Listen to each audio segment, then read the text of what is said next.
नमस्कार बच्चों, हिंदी कक्षा 9 में आपका स्वागत है। आज हम आपकी पाठ्य पुस्तक क्षितिज का जो अपना तीसरा अध्याय चल रहा था, उपभोक्तावाद की संस्कृति, उसको आगे पढ़ेंगे। इससे पहले अपन ने 2 वीडियो जो इसी के बारे में पढ़े थे, उपभोक्तावाद की संस्कृति, जिसमें हमने पढ़ा था कि लोग किस प्रकार से अनावश्यक वस्तुओं पर पैसा खर्च करते हैं और अपने व्यर्थ गंवाए हुए पैसे से किस प्रकार से अपने आप को संकट में डाल रहे हैं, इसके बारे में हमने पढ़ा था। आज हम उसके आगे से इस अध्याय को आगे पढ़ेंगे। तो आप सब अपने अपनी किताब खोल लीजिए और जहाँ तक हमने पढ़ा था जस्ट उसके आगे से देखिए, पेज नंबर 36 पर। खाने के लिए 5 सितारा होटल। देखिए, लोग बाग खाने पीने के लिए भी इतने शौकीन हैं और इतना अपने आप को महत्व देते हैं कि समाज में अपना वर्चस्व बताने के लिए, अपनी इज्जत को बढ़ाने के लिए, अपने आप को ऊंचा दिखाने के लिए बड़े से बड़े होटलों में खाना पसंद करते हैं। और चाहे उस होटल में कितना ही महंगा खाना मिले, लेकिन जाकर खाएंगे। क्यों? क्योंकि अपने आप को बड़ा बताने के लिए। आगे देखो, वहाँ तो अन्य विवाह भी होने लगे हैं, यानी अब तो उन्हीं होटलों में खाने पीने के साथ साथ विवाह भी होने लगे हैं। बीमार पड़ने पर 5 सितारा अस्पतालों में आइए। अगर किसी को कोई बीमारी हो जाती है तो महंगे से महंगे अस्पतालों में जाकर अपनी जो बीमारी है उसका इलाज करवाना सोचते हैं, करवाने की। सुख सुविधाओं और अच्छे इलाज के अतिरिक्त यह अनुभव काफ़ी समय तक चर्चा का विषय भी रहेगा। अपनी सुख सुविधाओं के लिए बड़े से बड़े जगह पर जाकर, होटलों में जाकर खाना पसंद करते हैं। अच्छे से अच्छे अस्पतालों में अपना इलाज करवाना पसंद करते हैं, क्योंकि अपने अनुभवों के आधार पर और दूसरे जो विज्ञापन होते हैं उन सबको देखते हुए अपना वर्चस्व बढ़ाने के लिए, समाज में अपनी पहचान बनाने के लिए इन सब चीज़ों को लोग करते हैं। आगे देखो, पढ़ाई के लिए 5 सितारा पब्लिक स्कूल है। शीघ्र ही शायद कॉलेज और यूनिवर्सिटी भी बन जाए पढ़ने के लिए, और लोग बाग अपने बच्चों को पढ़ाने के लिए भी बड़े से बड़े स्कूलों में अपने बच्चों का दाखिला करवाते हैं, एडमिशन करवाते हैं, ताकि वो अपने बच्चे अच्छे से अच्छे शिक्षा को प्राप्त कर सके। इसके आगे देखिए, भारत में तो यह स्थिति अभी नहीं आई, पर अमेरिका और यूरोप के कुछ देशों में आप मरने के पहले ही अपनी अंतिम संस्कार और अनंत विश्राम का प्रबंध भी कर सकते हैं एक कीमत पर। यानी अमेरिका और अन्य यूरोपीय जैसे देशों में आजकल ऐसा होने जा रहा है कि लोग अपने मरने से पहले अपनी जो अंतिम शव यात्रा होती है, मरने के बाद जो लोग करते हैं, लोग उससे पहले ही ऐसे कार्य करते हैं ताकि वो मरने वाला खुद अपने हाथों से किए हुए कार्य को देख सके। केवल एक कीमत पर, केवल पैसे के बलबूते पर ऐसा कार्य हो रहा है। आगे देखो, आपकी कब्र के आसपास सदा हरी घास होगी। लोग जो यूरोपीय और अमेरिकी जैसे देशों में मरने वाला व्यक्ति मरने से पहले ही अपने पैसे के बलबूते पर अपनी कब्र खुद खुदवा देता है और उस कब्र के चारों तरफ हरी हरी घास लगवा देता है। क्यों? पाश्चात्य संस्कृतियों के वशीभूत होकर, उनके जैसे मतलब पाश्चात्य संस्कृतियों के अनुसार जो उनकी संस्कृति में होते हैं वो सब अपनी संस्कृति में घुल मिल गए हैं, और हम उन्हीं के अनुसार उनकी जो पाश्चात्य संस्कृति है उसके अनुसार हम अपने ऐसे कार्य करने की सोच रहे हैं जो अन्य संस्कृतियों में, पाश्चात्य संस्कृतियों में किए जा रहे हैं। मन चाहे फूल होंगे, कहाँ पर? खुदी हुई कब्र के ऊपर घास होंगी, फूल होंगे। चाहे तो वहाँ फव्वारे होंगे और मंद ध्वनि में निरंतर संगीत भी होगा।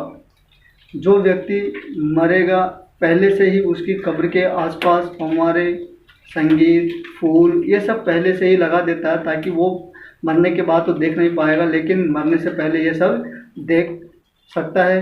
क्यों? क्योंकि पैसे के बलबूते पर और पाश्चात्य संस्कृति के होने के कारण अमेरिका और अन्य यूरोपीय देशों में ऐसा सब कुछ हो रहा है। देखो आगे, कल भारत में यह भी संभव हो सकता है जो अन्य देशों में, यूरोपीय देशों में और अमेरिका जैसे देशों में ये जो काम हो रहा है। कौन सा काम? यानी व्यक्ति मरने से पहले अपनी कब्र को खुदवाता है, मन चाहे फूल लगवाता है, फव्वारे लगवाता है और हरी हरी घास कब्र के चारों तरफ लगवाता है। ये सब काम जो अन्य देशों में, अमेरिका और अन्य यूरोपीय जैसे देशों में होता है, ये सब शायद अब भारत में भी हो सकता है। इसकी भी अब संभावना है। अमेरिका में आज जो हो रहा है कल वह भारत में भी आ सकता है। क्यों? क्योंकि भारत भी जो भारत का जो समाज है, जो संस्कृति है, वो अन्य देशों से, अन्य देशों का मतलब जो पाश्चात्य संस्कृति है, यूरोपीय जो देश है, उनकी संस्कृति को वशीभूत होकर भारतीय लोग अपनी संस्कृति को भूलकर उनकी संस्कृति को अपनाने लगे हैं। इसलिए ये सब जो वहाँ पर हो रहा है कल अपने भारत में भी ऐसा उनकी संस्कृति के अनुसार हो सकता है। प्रतिष्ठा के अनेक रूप है। प्रतिष्ठा अपने आप को बड़ा बताने के लिए लोग अनेक तरीके अपनाकर कुछ भी कर सकते हैं जिससे हम अपने आप को ऊंचा बता सकते हैं, चाहे वे हास्यास्पद क्यों न हो, चाहे वो किए हुए काम पर लोगों को हंसी आए, समाज उस पर दुत्कार करे, हंसे समाज, लेकिन हम ऐसे घिनौने काम करेंगे। क्यों? क्योंकि हम अपना वर्चस्व स्थापित करना चाहते हैं, उपभोक्तावादी बनना चाहते हैं, उपभोक्तावाद को बढ़ावा देना चाहते हैं। तो इसीलिए हम अन्य देशों की, जो अमेरिका और अन्य यूरोपीय जो देश हैं, हम उनकी संस्कृति को अपनाकर उनकी वशीभूत होकर ऐसे घिनौने कार्य करते हैं। आगे देखो, पर यह एक छोटी सी झलक उपभोक्तावादी समाज की है। यह जो झलक जो दिखाया गया, पहले बताया गया है कि आदमी मरने से पहले अपनी कब्र खुदवा देता है, चारों तरफ फव्वारे लगवाता है, हरी हरी घास लगवाता है। संगीत के लिए भी अगर पैसे होंगे तो संगीत भी वहाँ हर समय बजता रहेगा। ये सब होता है पैसे के बलबूते के ऊपर। तो ये सब एक पाश्चात्य संस्कृति के होने के कारण ऐसा सब कुछ हो रहा है। उपभोक्तावादी समाज की, ये सब किसकी देन है? उपभोक्तावादी समाज की, जो उपभोक्तावाद को बढ़ावा दे रहा है। नए नए कार्य करके जो नए नए चलन संस्कृति के आधार पर होते हैं वो सब अब हो रहे हैं। यह विशिष्ट जन का समाज है, पर सामान्य जन भी इसे ललचाई निगाहों से देखते हैं। यह विशिष्ट जन का समाज है, इसका मतलब यह है जो बड़े लोग हैं, पैसे के बलबूते पर हर काम को करवाना जानते हैं, वे सभी ऐसे घिनौने काम कर सकते हैं। जो सामान्य जन है, वो सामान्य जन जो अपने कार्य एक सामान्य रूप से कर सकते हैं। जो मध्यम वर्ग के लोग हैं वो भी विशिष्ट जन के कार्यों को देखकर अपनी ललचाई नज़रों से देखते हैं ताकि हम भी ऐसे कार्य करें। तो जो सामान्य आदमी है, सामान्य जन है, वो विशिष्ट जनों के प्रति ऐसे कार्य करने के प्रति उतारू रहते हैं ताकि हम भी ऐसे कार्य करें। उनकी सोच भी उनकी तरह बनती चली जा रही है उपभोक्तावाद के कारण। उनकी दृष्टि में एक विज्ञापन की भाषा में यही है राइट चॉइस बेबी। उनकी दृष्टि में, किनकी दृष्टि में?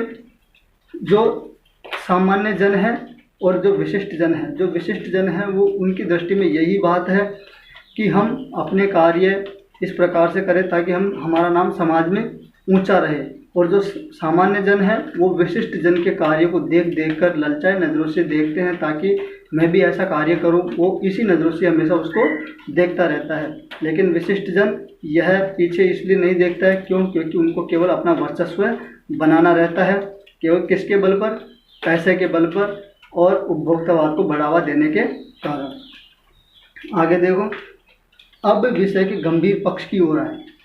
जो कवि कहना चाहता है कि अब विषय, जिस विषय की बात कर रहा है उसके गंभीर यानी जो महत्वपूर्ण बात है उसके बारे में बताना चाहता है। इस उपभोक्ता संस्कृति का विकास भारत में क्यों हो रहा है? कवि प्रश्न जो लेखक है श्यामाचरण दुबे जी वो पूछ रहे हैं कि जो भारतीय जो संस्कृति है, जो उपभोक्तावादी संस्कृति है, भारत में किस प्रकार से पनप रही है और उसका क्या परिणाम हो सकता है, उसके बारे में पूछ रहे हैं कि इसका विकास क्यों हो रहा है, क्या वजह है, क्या कारण है इसका। सामंती संस्कृति के तत्व भारत में पहले भी रहे हैं। भारत में जो सामंतवादी लोग थे कई राज्यों में बटे हुए थे। इससे पहले औपनिवेशिक राष्ट्र जो ब्रिटेन भारत में पहले भी राज्य कर चुका है। उसके काल में भारत कई राज्यों में, कई रियासतों में बटा हुआ था। उस समय की बात कर रहे हैं। उपभोक्तावाद इस संस्कृति से जुड़ा रहा है। उपभोक्तावाद भारतीय संस्कृति से जुड़ा हुआ है। क्यों? क्योंकि जो पाश्चात्य जो यूरोपीय देश था ब्रिटेन, वो पहले भारत में रह चुका है, इसलिए भारतीय संस्कृति उससे कुछ मिलती जुलती है। उसके काम और भारतीय संस्कृति के काम आपस में एक जैसे से लगते हैं। आज सामंत बदल गए, लेकिन आज शिक्षा के कारण और संस्कृति में आए बदलाव के कारण कुछ संस्कृति और सभ्यता में बदलाव हुआ लग रहा है, पहले में और अब में। सामंती संस्कृति का मुहावरा बदल गया है। जो पहले की जो संस्कृति थी और अब की जो संस्कृति है, शिक्षा के बढ़ते प्रभाव के कारण अब इसमें कुछ बदलाव आने शुरू हो गया है। हम सांस्कृतिक अस्मिता की बात कितनी ही करें, सांस्कृतिक अस्मिता चाहे हम अपनी संस्कृति की पहचान के बारे में कितना ही बात करें, परंपराओं का अवमूल्यन हुआ है। कितना ही बात करने के बाद हम केवल एक निश्चित सोच पर पहुंचेंगे कि हमारी परंपराओं का अवमूल्यन हुआ है, घटाव हुआ है, उसका क्षति हुई है, परंपराओं का विनाश हुआ है, आस्थाओं का क्षरण हुआ है। जो हमारी पहले की जो आस्थाएं थी, जो भक्ति थी, जो हमारा जो विश्वास था, उसका क्षरण हुआ है, उसमें विश्वास में कमी आई है। कड़वा सच तो यह है कि हम बौद्धिक दासता स्वीकार कर रहे हैं। कड़वा सच जो लेखक बताना चाह रहे हैं कि हम केवल कौन सी संस्कृति अपनाते चले जा रहे हैं, पाश्चात्य संस्कृति, जो केवल यूरोपीय देशों की संस्कृति है, जो हमारे देश में आकर इस तरह से पनप गई है, इस तरह से अपना वर्चस्व स्थापित कर लिया है। तो हम केवल पाश्चात्य संस्कृति के अनुसार ही अपनी संस्कृति को चलाते चले जा रहे हैं और अपनी संस्कृति को भूलते जा रहे हैं, पुरानी संस्कृति को। पश्चिम के सांस्कृतिक उपनिवेश बन रहे हैं, उन्हीं के जो उपनिवेशिक हैं, यानी उन्हीं के जो उपकरण हैं, उन्हीं के द्वारा बनाई गई जो पहचान है, उसी के बारे में, उसी के बलबूते पर हम चलते रहे हैं। हमारी नई संस्कृति अनुकरण की संस्कृति है। जो हमारी संस्कृति में जो बदलाव आ रहे हैं, खान पान, रहन सहन, इन सब में जो बदलाव आ रहे हैं सभ्यता और संस्कृति में, ये केवल किसके कारण हुआ है? जो औपनिवेशिक जो देश है, जो यूरोपीय जो देश है, उन देशों की संस्कृति के कारण, पाश्चात्य संस्कृति के कारण ऐसा बदलाव आ रहा है। हम आधुनिकता के झूठे प्रतिमान अपनाते चले जा रहे हैं। आधुनिकता के झूठे प्रतिमान, जो झूठे प्रतिमान का मतलब होता है अपनी पहचान और को छोड़कर, अपनी पहचान को हटाकर केवल पाश्चात्य संस्कृति को अपनाते चले जा रहे हैं, उन्हीं के वशीभूत होते चले जा रहे हैं। प्रतिष्ठा की अंधी स्पर्धा में जो अपना है उसे खोकर, प्रतिष्ठा का मतलब होता है अपनी पहचान को बढ़ाने के लिए, अपनी इज्जत को आगे बढ़ाने के लिए, अपना वर्चस्व स्थापित करने के लिए हम अपनी संस्कृति को भूलकर केवल पाश्चात्य संस्कृति को अपनाते चले जा रहे हैं। उसे खोकर छद्म आधुनिकता की गिरफ्त में आते जा रहे हैं। अपनी संस्कृति को हटाकर, छोड़कर पश्चिमी संस्कृति के अनुसार और उनकी ओर अग्रसर होते चले जा रहे हैं। आज के लिए इतना ही है। अब जो इसके अलावा जो बचा है, हम उसको अगले वीडियो में देखेंगे। जो यहाँ तक आपको पढ़ा दिया गया उसको आप फिर से दोबारा से एक बार अच्छे से पढ़ेंगे, और जो समझ में नहीं आया हो उसको आप नोट करके, संपर्क करके उसका हल हम मिलकर निकालेंगे। आज के लिए इतना ही है।